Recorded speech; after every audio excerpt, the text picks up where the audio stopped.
because the ship had sunk in about 15 minutes. There was something in the Reader's Digest, if I can find it here, I'd like to read it, just how they explained it. But it was 15 minutes, and the submarine was surfaced and we were down.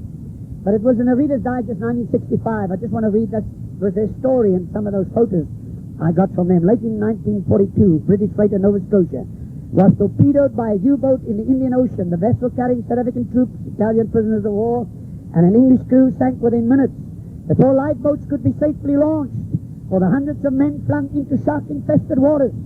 It began a horrifying struggle for survival that is without parallel in the records of tragedy at sea. Wartime censorship kept secret the full story of this ghastly ordeal, which is published here for the first time. We lost about 1,400 people. We were blasted to pieces, and as we landed, what happened to me, I didn't have a life belt. I looked up on the sinking ship. I knew on the top deck, at the guard room, there was a box there with life jackets. I climbed up, and as I got back, it was tilting to sink, and I made a leap for it. I thought the side of the ship would cut me, but I landed in a layer of oil, and as I surfaced, I was pitch black, and I knew I had to cut away from the ship because of the suction.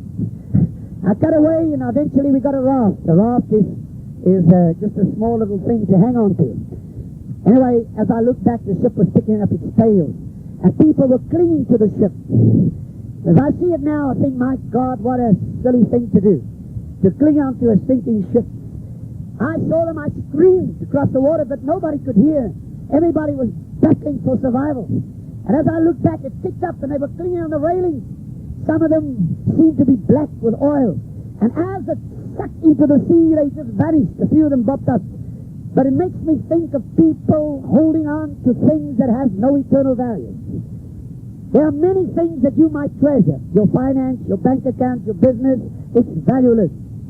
Unless you have eternal values, you are bankrupt. Those people thought that was security. They lost themselves. They lost all they had. They died in that terrible condition.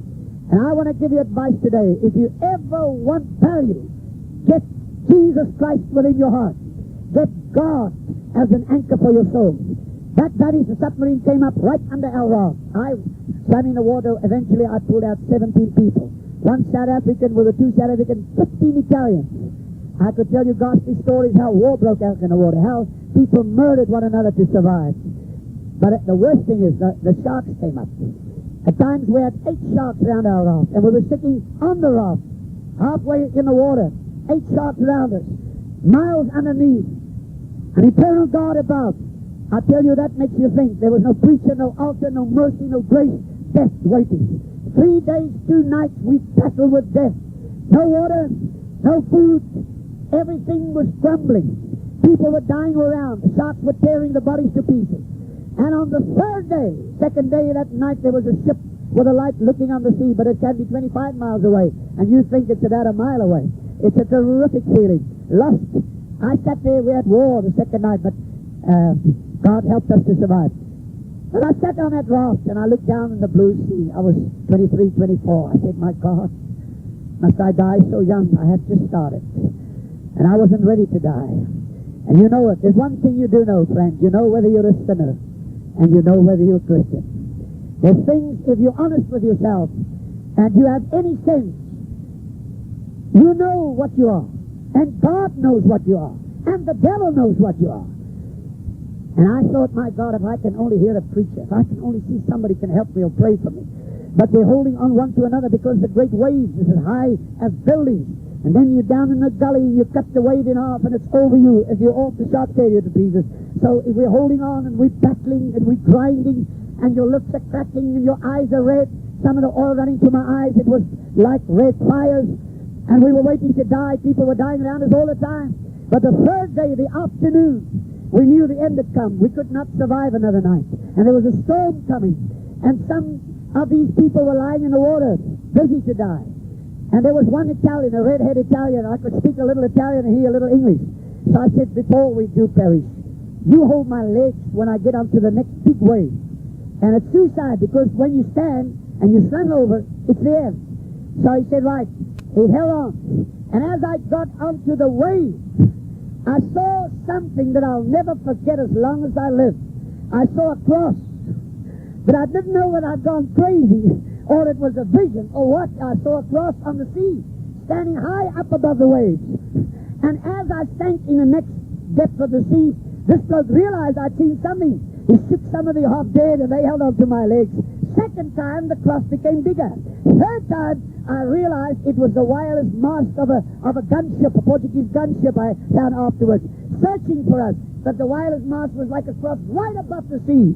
My friends, though, the cross means something to me. People say, what is it to be saved?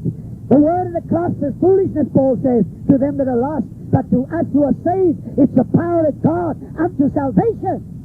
Praise the Lord. I'm getting a little excited now. They came closer. They threw in ropes.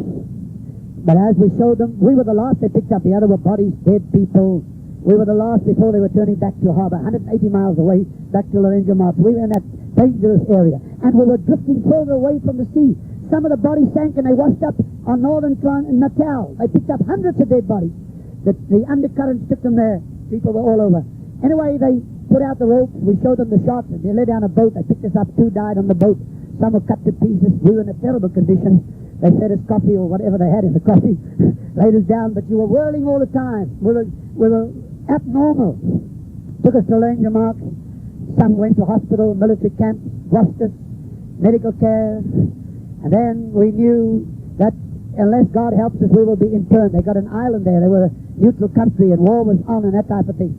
So the consul took us out for a sundowner. We were all patched up, bandaged, and they gave us some clothes. And as we got to the sundown party, the chief there said, every man for himself. You must cut out of this. Every man for himself. We left a half an hour later without food, without anything to drink, and we tramped through the bush.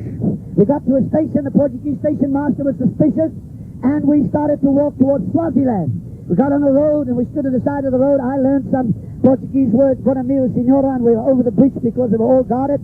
I walked until I seized up, and then we saw taxis coming through. And in the taxis there were soldiers, some wounded, some from the hospital, and they were trying to running the people out into Swaziland, into the police area. Anyway, we jumped on top of it, and we got out to Swaziland. They sent us to Seki, they sent us to Pretoria. As we stood there wrapped up looking like tramps, young soldiers came past and says, why don't these guys join the army? We were from the intellectual, the Secret Service asked us questions, in a new papers, patched up, and we were sent home. And my mother had prayed years. My father died in the meantime, and I got home. There was a terrific reunion. And my mother thought, my good boy has come back. Peter, I wasn't saved, but I wasn't too bad. You know what I mean?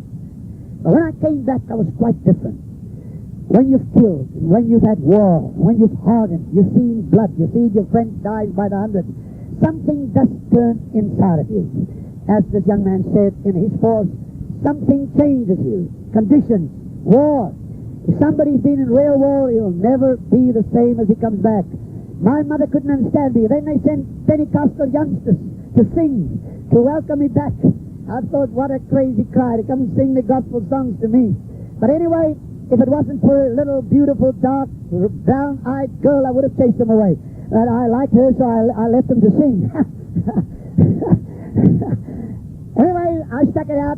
We lived in the Carlton Hotel. We were back in the army, but I was unsaved.